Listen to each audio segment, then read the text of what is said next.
One of the problems we are facing with CPC is teacher-child ratio. Teacher-child ratio is a serious problem for those of us who do research.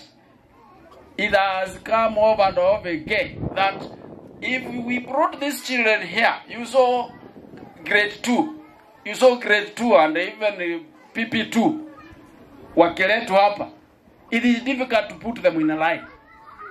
It is difficult to have attention for each of them. So, if your child is not like that one who came here to dance with me, who says, no, I'm coming in front, your child will be seated behind there and will never be thriving. This is what is happening in most of our schools. And Machakos County, there's a research we did last year, shows that teacher-child ratio is the major problem. A class of as many as you are is one teacher, certain schools. So don't look at population. Look at the mission, the vision of the school. Once you have taken these teachers, what you need to buy are designs. Designs are broken down syllabuses from the curriculum. So every class has got a design. Nikamwambia, if you love to succeed, KICD has produced these books. Kila class upatie mwalimu awe na hicho kitabu. And in a week she told me that's what I've heard, and I bought more other materials. Before they love children, they need to be loved. And I have seen it here. Children have said, Madam Son, nakupenda. That's what I've seen. Then, the current system of education, being CBC, competency-based, I've seen things here I couldn't imagine things our children could do. In other words, our children can do. Yes, they can. Everybody say, yes, they can.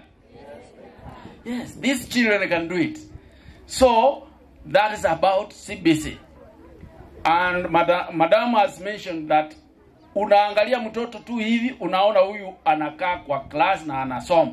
Huyu mtoto wako sawa. It is called formative evaluation.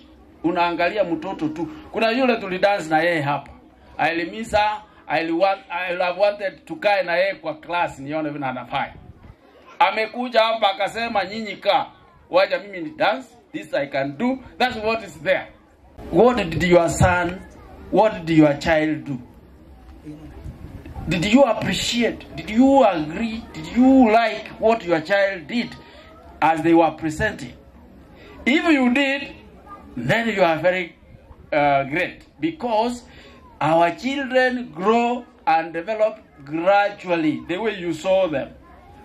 For if your child is not ready, if you think after 1 year is when you will be serious to educate, to pay, like to buy books, to buy materials, play materials, when the child has gone beyond grade 4, grade 5, you are doomed. Learning, this time we talk of foundational learning.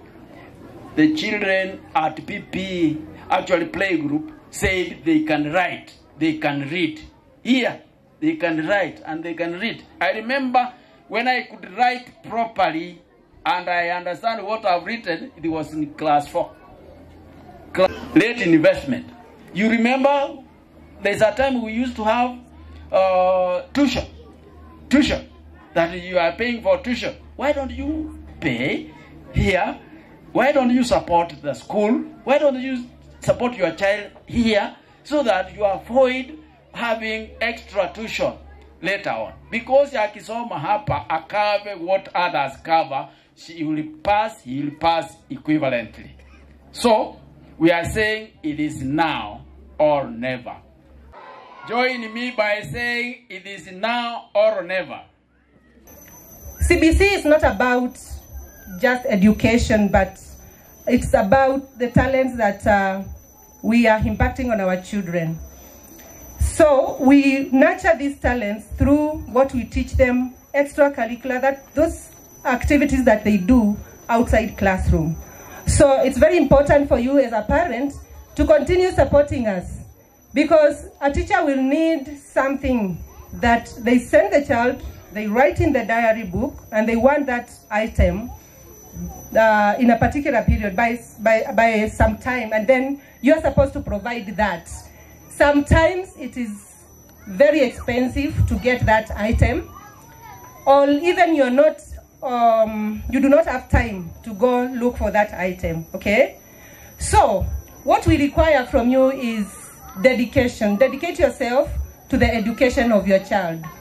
Ensure that you find all ways and means to ensure that your children acquire the best that they need. And when I look at our children, you know, as a teacher and with the experience that I have, I can tell when the children are doing well. I do not need to go to the class and supervise what the teacher is doing.